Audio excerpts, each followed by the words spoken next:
Olá! A humanidade não pode evoluir se não preserva a memória, seja em elementos intangíveis como as recordações de quem viveu a história, seja de forma concreta, em textos, documentos, fotos, imagens. São os fatos passados que justificam muitos atos realizados no presente, e é o presente que traça o caminho do futuro. Mas, sem registros das ações, pouco se pode conhecer o que foi feito, aprimorar para evitar erros e construir avanços. Por isso, a literatura é um elemento tão importante na preservação da memória. O Nordeste tem um acervo rico em obras que descrevem fatos e personagens de uma trajetória construída por derrotas e glórias.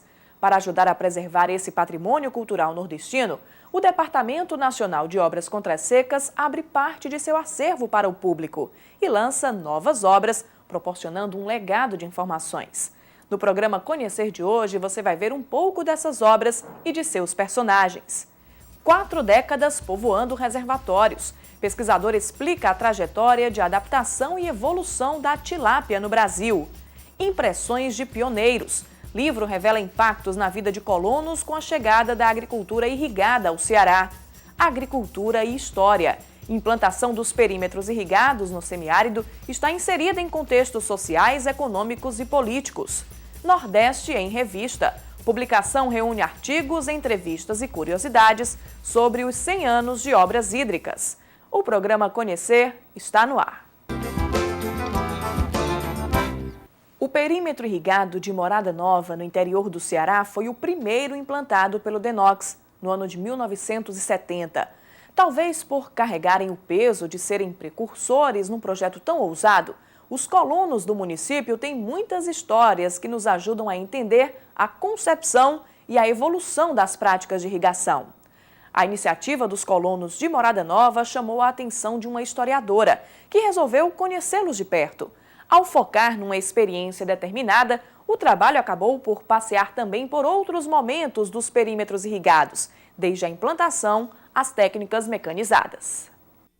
Conhecer o universo dos irrigantes na transição entre a agricultura tradicional e a tecnizada é a proposta da pesquisadora Ana Maria de Fátima.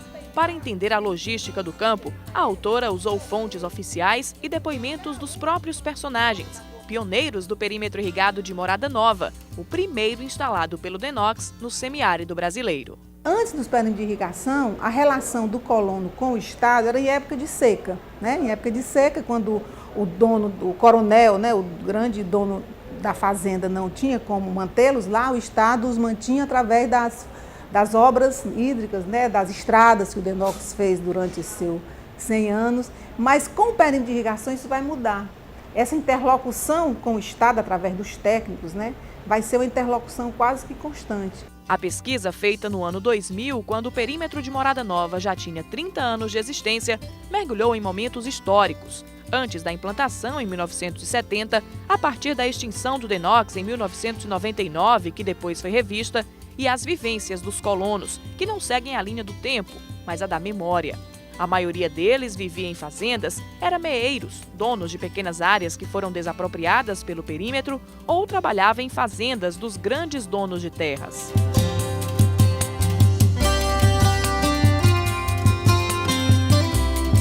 A agricultura irrigada no Ceará, embora tendo iniciado na década de 70, tem suas bases costuradas em fatos acontecidos ainda no século XIX, na época chamada pelos estudiosos do complexo algodoeiro pecuário. A terra era usada para plantar o então ouro branco, consorciado com a criação de gado, e os trabalhadores das duas atividades simultâneas tinham o direito de cultivar uma roça para a agricultura de subsistência. Essa lógica funcionou até surgir a praga do bicudo.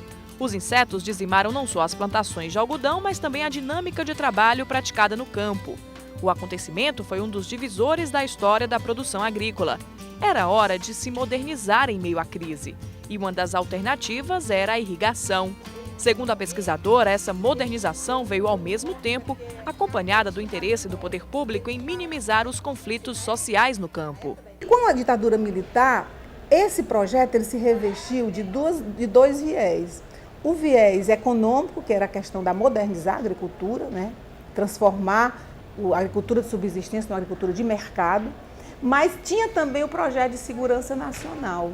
Que projeto era esse? Porque quando a ditadura se impôs, o campo do Nordeste havia muitos movimentos que incomodavam o governo. Um exemplo das ligas camponesas, né? Que era um movimento muito forte de reivindicação de reforma agrária. Os sindicatos rurais, na época, estava muito forte, inclusive, antes do golpe, havia toda aquela promessa do governo do João Goulart, né, de promover a reforma agrária dentro das reformas de base. Então, esse período de irrigação ele vai nascer dentro dessa concepção de um Estado autoritário que quer exatamente amortecer esses conflitos sociais que havia no campo. Nesse contexto, o colono sai de uma tutela do dono da terra, uma relação autoritária e patriarcal, para entrar na tutela do Estado, não menos impositiva. Tem um relato aí que o colono ele conta que teve um momento que ele pensou até em morrer, porque quando eles faziam, os técnicos do DENOX fazia a escala de irrigar, ele não queria saber se era de noite ou se era de dia. Inclusive, à noite, até tecnicamente é melhor, né? Porque tem menos evaporação. Então, teve um dia que o colono conta que chegou para ele irrigar à noite. E ele não estava bem de saúde. Teve que ir para o lote. Ele dizia até assim, de noite é para a gente dormir, mas eu tive que trabalhar. Então, ele disse que caiu no linguajar dele, disse eu faxiei 3 costelas. Não significa que as mudanças não tenham trazido melhorias na vida dos irrigantes. Pelo contrário, como revela o relato de uma colona. A dona Maria José, a esposa de um colono, ela disse, melhorou, porque quando eu entrei aqui, a gente não tinha nada. Com o tempo, a gente foi comprando uma coisa e outra.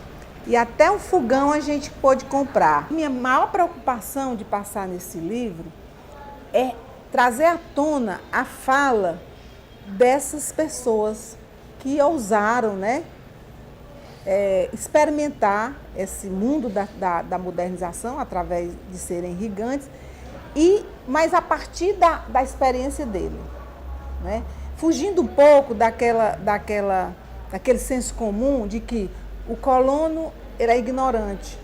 O colono, ele não vai para frente, o colono não adianta, a agricultura irrigada do colono não vai para frente, porque ele, acostumado, ele não vai lidar com a técnica bem. Mas ele aceita muito bem a técnica quando ele vê que aquilo é legal para ele.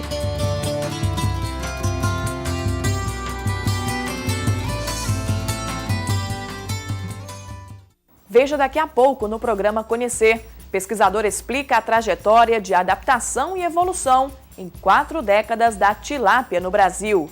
Modernização de cultivos. Avança a tecnologia adotada no Nordeste para aumentar a produtividade do peixe mais cultivado em cativeiro no país.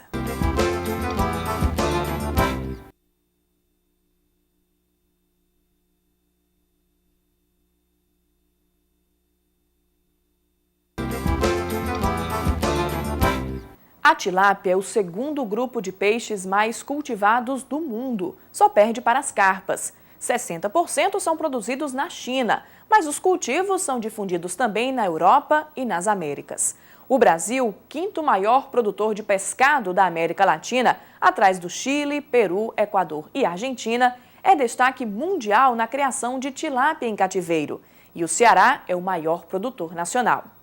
O sucesso da piscicultura com tilápia se deve à dedicação de cientistas com pesquisas em campo, ao aperfeiçoamento das técnicas e às próprias características do peixe, que se adaptou bem às condições físicas e climáticas brasileiras. E essa evolução está compilada no livro de um pesquisador cearense especialista em aquicultura. O engenheiro agrônomo e professor José William Bezerra e Silva, aposentado do Departamento Nacional de Obras Contra-Secas, chegou ao DENOX em 1965, onde teve a oportunidade de desbravar e aprimorar a aquicultura no Nordeste. A experiência, acumulada em 4 décadas e meia, rendeu dezenas de trabalhos publicados em jornais brasileiros e estrangeiros, coautoria em 2 livros e autoria de outros 2. O mais recente, Tilápias, Biologia e Cultivo, traz grande parte das experiências realizadas com o peixe pelo DENOX, Codevasf, Chesf, IBAMA e universidades de 1973 a 2007. O autor garimpou e reuniu informações que estavam dispersas em textos, documentos e fotos e que ajudam a explicar como a piscicultura se tornou uma das principais atividades agropecuárias no semiárido brasileiro. O sucesso da piscicultura no Nordeste decorre do seu embasamento, da sua base, porque ela surgiu em 1932 com a criação da Comissão Técnica de Piscicultura do Nordeste, no âmbito da antiga Inspetoria de Obras contra as Secas, e foi instalada a comissão, a CTPN, em 1933. E o governo brasileiro foi muito feliz em convidar um dos maiores cientistas e teólogos brasileiros, o Dr. Rodolfo Anhering, considerado como o pai da piscicultura brasileira, que montou uma equipe excelente, percorreu várias áreas do Nordeste brasileiro, estudando a nossa ictiofauna, separando aquelas espécies, catalogando aquelas espécies viáveis para cultivo, para criação, para povoamento dos reservatórios, e essa comissão deixou trabalhos muito profícuos. A primeira espécie de tilápia a chegar ao Brasil foi a do Congo, na África. Ela foi introduzida em São Paulo para povoar as hidrelétricas e consumir a matéria orgânica acumulada nos reservatórios, que ameaçavam o funcionamento das turbinas dos equipamentos. Mas a tilápia vegetariana não era recomendada para cultivos intensivos, em cativeiro. Em 1970, o cientista francês Jacques Bach trabalhou na África Francesa, na Costa do Marfim. Em assessoria ao governo brasileiro, sugeriu que fossem trazidas para a região semiárida outras espécies de tilápia, as Honorum e as do Nilo. As nilóticas povoariam os açudes e as Honorum cruzariam com as do Nilo para obter um híbrido 100% macho para a criação intensiva em viveiros de engorda. A primeira remessa chegou ao Ceará no dia 24 de novembro de 1971, pelo aeroporto Pinto Martins, num voo longo, Paris, São Paulo, Fortaleza. Daqui foram trasladadas para a unidade experimental no município de Pentecoste, onde receberam cuidados especiais para se recuperar da desgastante viagem. Depois foram distribuídas a órgãos como a antiga Suvale, a Chesf. Foi a primeira introdução da tilápia do Nilo no Brasil. Hoje, quase 40 anos depois, a tilápia do Nilo é a espécie mais produzida no Brasil. Responde por quase 100% da produção em cativeiro, 90% delas de linhagem tailandesa. A tilápia tailandesa é a tilápia do Nilo melhorada. Ela foi muito melhorada na Tailândia, graças a uns exemplares ofertados pelo um rei, um imperador africano, para o rei da Tailândia, e ele contratou técnicos e desenvolveu essa linhagem fabulosa e foi trazida para o Brasil na década de 80, 85, 86. Outras espécies chegaram a ser experimentadas em décadas passadas, mas nenhuma com tanto sucesso como a do Nilo. Na década de 80 foram introduzidas as tilápias vermelhas, as chamadas tilápias vermelhas. As tilápias vermelhas são híbridos entre espécies de tilápia. Ela caiu um pouco no gosto do consumidor, principalmente aquele praiano, mais perto da praia, pela cor vermelha, semelhante a peixes do mar, pargo, ciol, peixes do mar.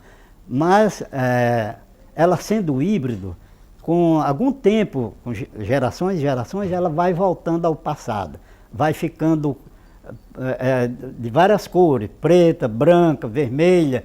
Aí nós dissemos que ela degenerou. Não é difícil entender por que a tilápia do Nilo se reproduz tão fácil no Brasil. Por ser bastante rústica, ela se adaptou bem ao clima nordestino e também às regiões centro-oeste e sudeste. Experiências provam a resistência da espécie. Na Bahia já foram feitas pesquisas criando tilápias vermelhas e tailandesas junto com espécies de água marinha. Por isso se diz que a tilápia é eurealina, suporta água doce e salgada, quando feitas as transições corretas para a adaptação orgânica do peixe. A espécie também suporta situações em que outras não sobreviveriam, como variações extremas de temperatura e de oxigênio na água. A tilápia, por exemplo, eu criei tilápia lá em Pentecoste, em que o oxigênio amanhecia às vezes zero na água e a tilápia não morria. Depois, com a fotossíntese, com a luminosidade, o sol saía, a taxa de oxigênio ia aumentando. Quando era meio-dia, ela estava confortável, mas à noite caía de novo. E a sobrevivência era quase 100%.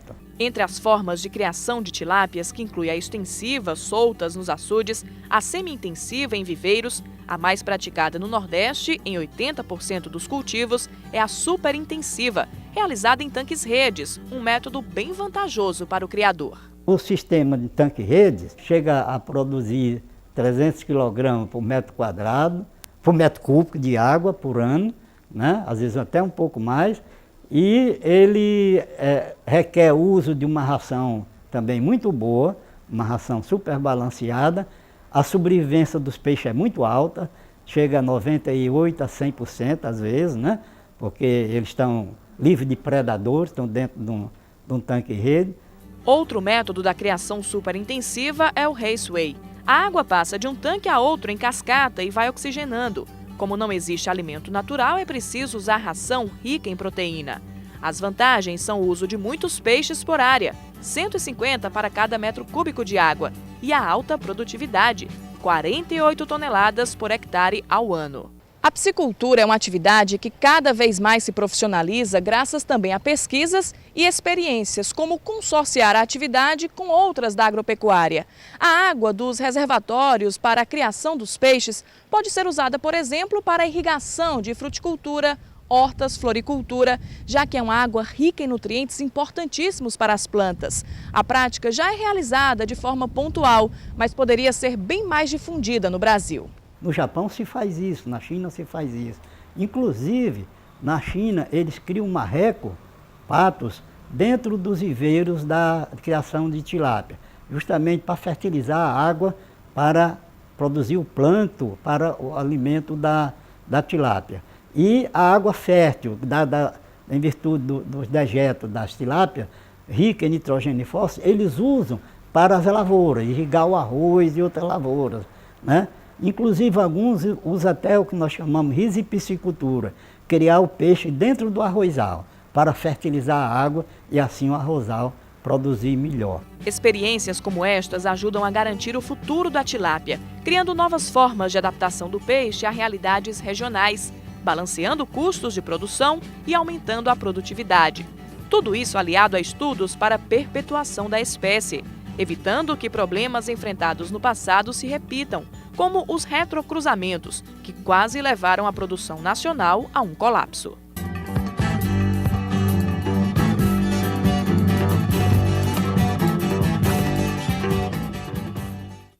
O programa Conhecer volta daqui a pouco, mostrando que o Ceará já recebeu visitantes que desbravaram o sertão sob olhares curiosos e pessoas incrédulas.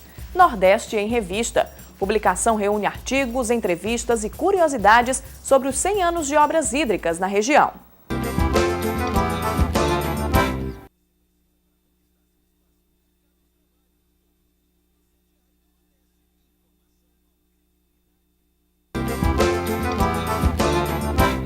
Conhecer a história hídrica do Nordeste é mergulhar por milhares de quilômetros quadrados de uma região que precisou arregaçar as mangas para não fenecer.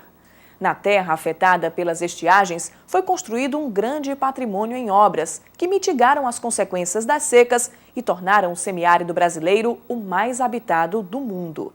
Isso foi possível porque homens e mulheres usaram conhecimento e trabalho para mudar os rumos de uma região que poderia ser fadada ao abandono. Foi uma trajetória construída por pessoas que, de alguma forma, dedicaram o tempo a estudar, a desbravar terras inóspitas, a fazer registros textuais e fotográficos e, principalmente, a repassar as informações adiante. Agora, boa parte desses registros está reunida em depoimentos, entrevistas, artigos e imagens numa revista lançada pelo DeNox. Como repassar às gerações futuras acontecimentos passados, se não a partir de documentos, registros, memória? O centenário da primeira instituição brasileira a atuar no combate à seca seria um momento mais oportuno para fazer um balanço de tudo o que foi realizado desde 1909, ano da criação do DeNox.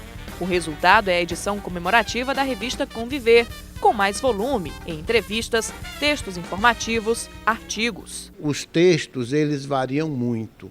Você tem desde textos extremamente didáticos sobre a questão as questões que envolvem o semiárido, textos, inclusive, de pequeno tamanho, que permite, com o poder de síntese de alguns articulistas, colocar bem essas questões referentes ao semiárido e que pode ser lido por qualquer pessoa que esteja se iniciando nesse conhecimento, como você tem textos de grande profundidade, alguns inclusive assim a nível de dissertações de mestrado ou artigos que possam ser publicados em quaisquer revistas internacionais. A revista é toda ilustrada. Fotos antigas, nunca publicadas e novas imagens se misturam e ajudam o leitor a viajar entre passado e presente. A capa da revista, essa foto foi do Diego Linardi, o fotógrafo que nós contratamos ele para fazer algumas fotografias em todo o Nordeste. E quando nós vimos essa foto de um açude lá da Bahia, aí a gente falou que essa foto, que é do açude de Jacurici, essa foto seria a capa da revista, porque ela tem uma mensagem, tem um conteúdo. Ela é uma foto original. Ela tem um ninho em cima de uns garranchos dentro da água do açude. Isso quer dizer o quê para nós? O ninho seria a criação do Denox. O Denox nasceu no semiárido, esses garranchos, a caatinga do semiárido, para a formação de água no Nordeste. Quer dizer, o ninho, os garranchos e a água do açude dá todo assim um processo histórico do nascimento do Denox. Na revista, o leitor vai descobrir que o semiárido de hoje, com obras hídricas determinantes para a convivência do homem com as adversidades climáticas, deve muito ao trabalho realizado por pesquisadores e cientistas que, desde o século XVII, mostraram preocupação com a causa nordestina. A região viveu um efervescente período de produção de conhecimento que ainda norteia a criação de políticas públicas. E boa parte desse conhecimento está aqui, na Biblioteca do Denox, reduto de informações ricas em história. A nova revista reúne dados e fatos que foram garimpados nessas prateleiras e outros novos que vão passar a compor um dos mais importantes acervos do semiárido nordestino. Alguns artigos trazem temáticas que causaram polêmica no passado, como a construção do açude Cocorobó, sobre as ruínas da antiga Canudos de Antônio Conselheiro, no interior da Bahia. Existe uma polêmica em curso já há muito tempo, que o açude já foi construído há muitos anos, em que seria simplesmente uma obra ou seria uma intenção em, simbolicamente, você apagar Canudos da memória do povo. Isso é uma polêmica que é travada entre os historiadores. O leitor encontra também histórias curiosas e pouco conhecidas da época das comissões científicas que desbravaram o Nordeste no século XIX. Renato Braga conta a chegada de camelos à capital cearense numa embarcação francesa. Os animais e os tratadores vestidos de árabes causaram rebuliço na população. Os bichos, não menos assustados, foram trazidos ao Nordeste para enfrentar a aridez do sertão, já que os cavalos e bois sucumbiam à seca. A ideia era então usar os camelos, já acostumados e resistentes às temperaturas causticantes do deserto. Mas, pelo que se conta, a ideia mais causou tumulto do que eficácia. As curiosidades, informações, opiniões, imagens, a partir de agora, extrapolam os muros do Denox e vão repercutir longe. Nós estamos enviando para as bibliotecas do Brasil, inclusive bibliotecas do exterior, e por ela ser uma edição limitada, nós estamos priorizando as instituições para poder mandar essa revista. A gente espera fazer uma nova edição e também disponibilizar ela na internet através do site do Denox. Os lançamentos em alusão ao centenário do Denox incluem também Arte e Cultura do Sertão, de Benedito Vasconcelos, e Denox no Coração dos Nordestinos, de Edson de Souza Aguiar. O autor partiu pouco antes do centenário do Denox, mas deixou o legado. Ainda existem várias publicações em andamento. Nós iremos fazer o Atlas da Agricultura Irrigada, com uma publicação muito interessante que registra todo o trabalho do Denox nessa área, o Atlas da Aquicultura e o Atlas das Barragens. São 3 atlas onde serão registrados os mais importantes trabalhos do Denox nessa área. Tem um trabalho interessantíssimo que está sendo feito pelo Francisco Dantas, que é um colega nosso da casa, que é o resgate dos boletins técnicos, agora organizado de forma sistemática, em meio digital. Um outro livro que deverá ser editado recupera o trabalho do engenheiro Francisco Gonçalves Aguiar, responsável pela chamada Fórmula do Aguiar, que durante muitos anos instrumentalizou o dimensionamento de barragens. Todas as publicações têm em comum a missão de provocar, tirar o leitor de uma possível inércia e registrar o papel do poder público como agente de transformações econômicas, sociais, culturais, no passado, no presente e no futuro.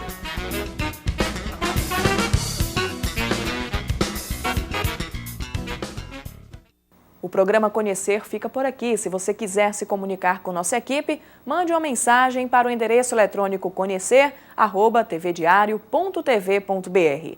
Um bom dia a todos e até o nosso próximo encontro.